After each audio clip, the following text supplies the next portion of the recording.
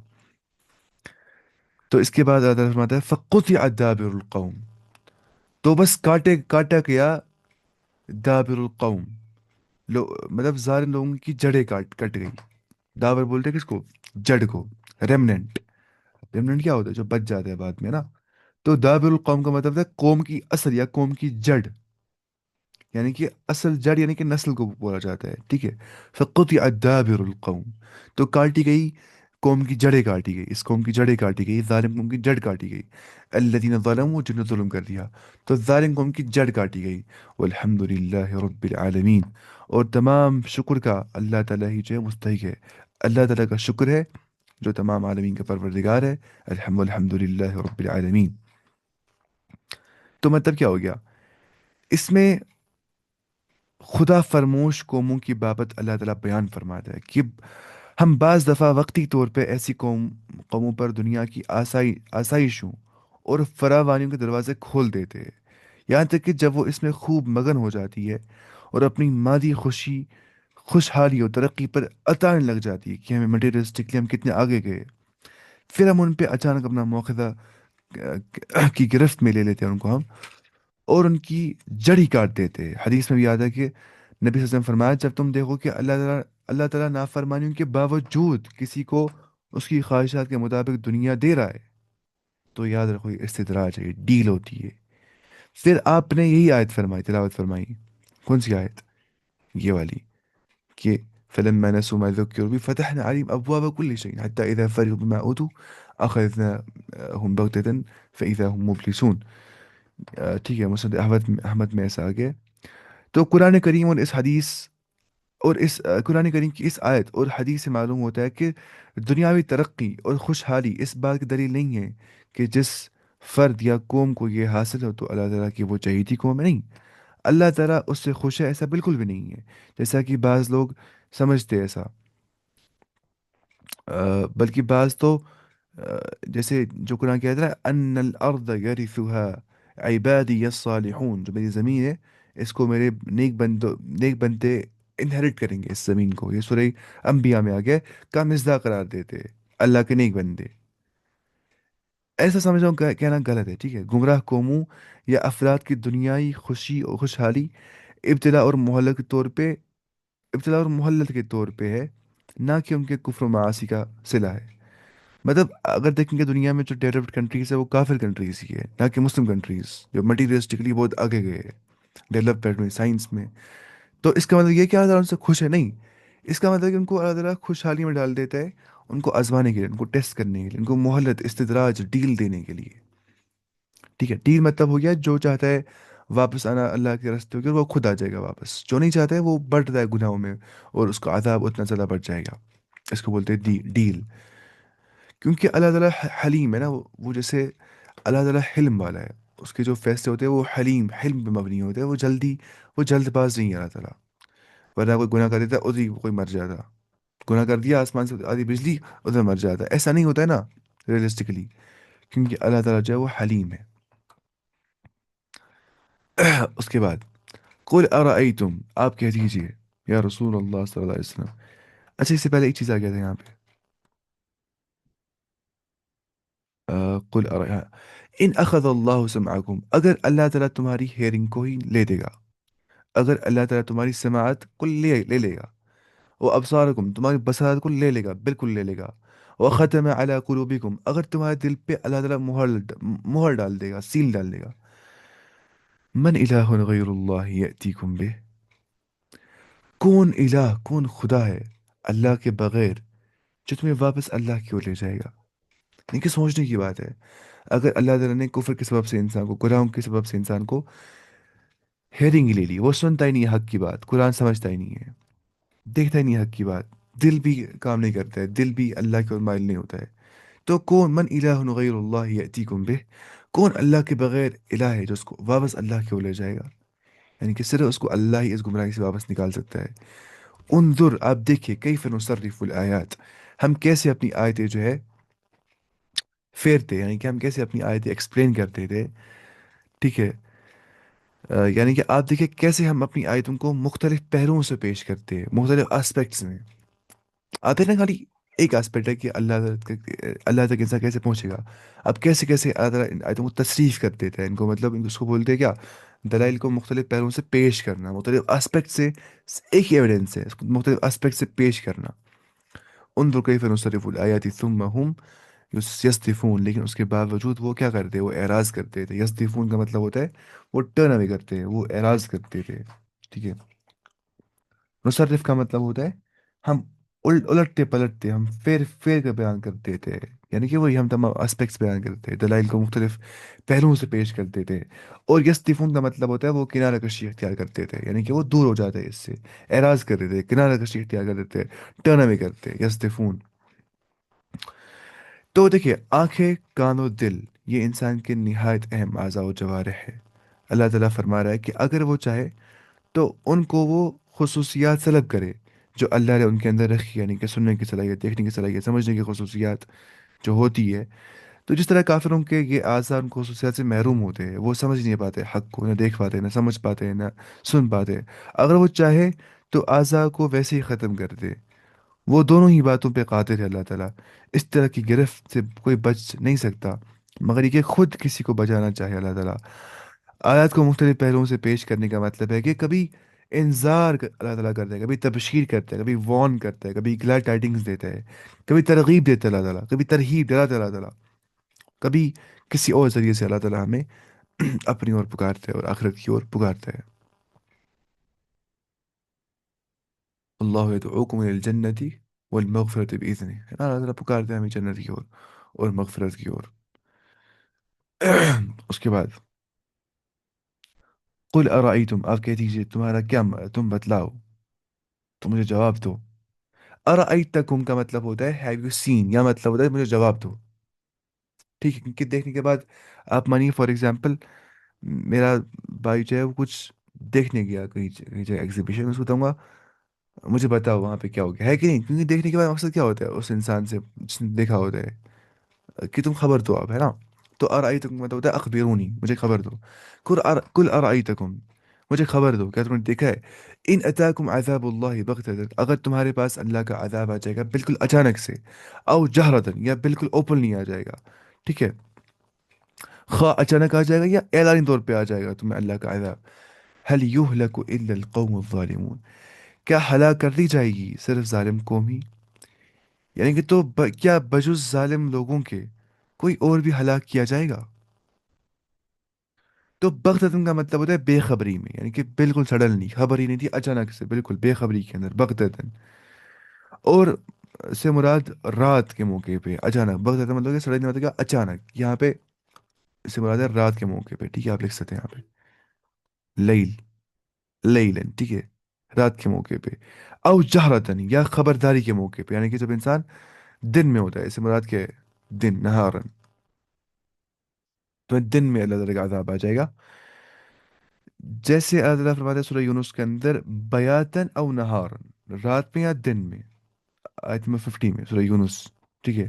یعنی دن کو عذاب آ جائے یا رات کو عذاب آ جائے، یا پھر بغتتاً وہ عذاب ہے جو اچانک بغیر تمہید کے آ جائے گا اور بغیر مقدمات کے آ جائے گا، بغیر تمہید اور بغیر مقدمات کے، مطلب وداؤٹ پریپریشن، ایکسپیکٹ نہیں کیا تھا، اچانک سے آ گیا، اس کو بولتے کیا، بغتتاً اور جہرتاً، وہ عذاب ہو گیا جو تمہید کے ساتھ آتا ہے اور مقدمات کے بعد آئے گا، جو تمہید اور مقدمات کے بعد آ جائے گا، ایکسپیکٹ کیا تھا ایسا ہو جائے گا، اس کو بولیں گے جہرتاً، ٹھیک ہے، ایسے علماء اس کو تفسیر کرتے ہیں۔ یہ عذاب جو قوموں کی ہلاکت کے لیے آتا ہے، انہیں پر آتا ہے جو ظالم قومیں ہوتی ہیں، یعنی کہ جو کفر و طغیان اور معصیت الہی میں حد سے تجاوز کرتی ہے، ان پہ عذاب آ جاتا ہے۔ کیونکہ اگر آپ مانیے، کیونکہ حدیث میں آ گیا کہ کبھی بعض اوقات نیک لوگ بھی وہاں پہ موجود ہوتے ہیں، وہ مر جاتے ہیں، تو مطلب ہلاک ہو جاتے ہیں، وہ گزر جاتے ہیں، صرف وہ ان کے لیے کیا ہوتا ہے پھر آخرت میں جزا، آخرت کا۔ لیکن جو کفر میں مر گیا، اس کو ہوتی ہے سٹارٹ جہنم وہاں سے ہی، مرنے کے بعد سے ہی، تو وہ ہلاک ہو جاتا ہے۔ یہ ہلاک دنیا میں مرنا کیا مسئلہ ہے، یہاں پہ لائف ہی کتنی سال کی ہوتی ہے کہ یہاں پہ مرنا کوئی سگنیفیکینٹ چیز ہو جائے گا، نہیں، کچھ بھی نہیں ہے ایک مومن کے لیے۔ اس کے بعد اللہ تعالیٰ فرماتا ہے کہ وما نرسل المرسلین، نہیں بھیجا ہم نے مرسلین کو، میسنجرز کو، رسولوں کو، الا مبشرین و منذرین، لیکن صرف کیا، بشارات دینے والے اور ڈرانے والے۔ فمن آمن، پس جس نے ایمان لایا، وہ اسلحہ اور اپنی اصلاح کر دی، فلا خوف علیہم ولا هم يحزنون، تو انہیں کوئی خوف نہیں ہوگا اور نہ ہی وہ غمگین ہو جائیں گے، ٹھیک ہے۔ تو ان پہ کوئی اندیشہ نہیں ہوگا اور نہ ہی وہ مغموم ہو جائیں گے، غمگین وہ نہیں ہو جائیں گے۔ تو اس نے یہاں پہ لکھا ہے تفسیر میں، وہ اطاعت گزاروں کو ان نعمتوں اور اجر جزیل کی خوشخبری دیتا ہے جو اللہ تعالیٰ نے جنت کی صورت میں تیار کر رکھی ہے، جنت کی صورت میں، اور نافرمانوں کو ان عذابوں سے ڈراتا ہے جو اللہ نے ان کے لیے جہنم کی صورت میں تیار کر رکھی ہے نا۔ تو مبشرین و منذرین کا سمجھ میں مطلب آ گیا۔ اور پھر یہاں پہ ایک اور چیز لکھا ہے کہ مستقبل، یعنی کہ آخرت میں پیش آنے والے حالات کا انہیں اندیشہ نہیں ہوگا، فلا خوف علیہم ولا هم يحزنون کا مطلب ہو گیا مستقبل، یعنی کہ فیوچر میں آخرت میں آنے والے حالات کا انہیں اندیشہ نہیں ہوگا، اور نہ اپنے پیچھے دنیا میں جو کچھ چھوڑ آئے ہیں یا ان کی دنیا کی جو آسودگیاں وہ حاصل نہ کر سکے، اس پہ وہ مغمون نہیں ہوں گے، یعنی کہ فلا خوف علیہم، انہیں کوئی خوف نہیں ہوگا آخرت میں، مستقبل کے اندر وہ اندیشہ ان کو کچھ بھی نہیں ہوگا، ولا هم يحزنون، اور نہ ان کو کوئی، نہ وہ مغمون ہوں گے، نہ ہی وہ غم کے اندر ہوں گے کہ دنیا میں ہمیں کیوں نہیں آسودگیاں مل گئی، ٹھیک ہے۔ کیونکہ دونوں جہانوں میں ان کا ولی اور کارساز کون تھا، وہ رب تھا، جو رب اللہ تعالیٰ دونوں جہانوں کا کارساز ہے۔ تو ایک مومن کبھی غم میں نہیں ہوتا ہے،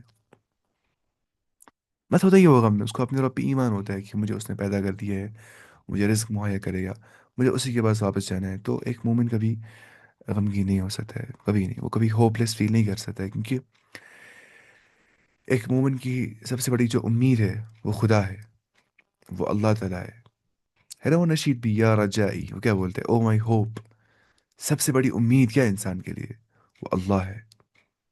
تو ایک مومن کبھی غمگین نہیں ہو سکتا ہے، اس کا جو کارساز ہے، مولا ہے، ولی ہے، وہ اللہ تعالیٰ ہوتا ہے۔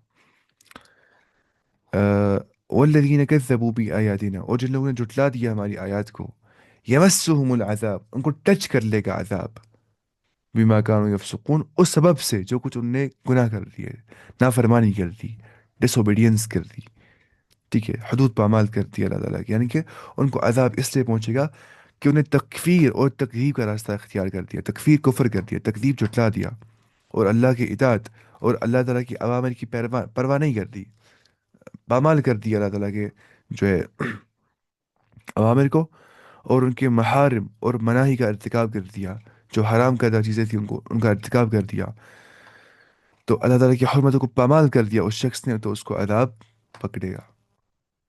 باقی ہم انشاءاللہ کل پڑھیں گے، کل ہم پڑھیں گے غیب کے بارے میں، کہ غیب کا علم خالی اللہ تعالیٰ ہی رکھتا ہے، غیب کا علم صرف قل لا اقول انشاءاللہ یہ ہم کل پڑھیں گے، ٹھیک ہے۔ آ، باقی آپ اس کو لرن بھی کیا کریں ساتھ ساتھ میں، جو ہم پڑھتے آئے تھے، بہت آسان لگتا ہے یاد کرنا، تفسیر قرآن پڑھنے کے بعد یا ترجمہ پڑھنے کے بعد بہت آسانی ہو جاتی ہے، آپ خود اندازہ کر سکتے ہیں یاد کرنے کے بعد۔ سبحانک اللہم و بحمدک، اشہد ان لا الہ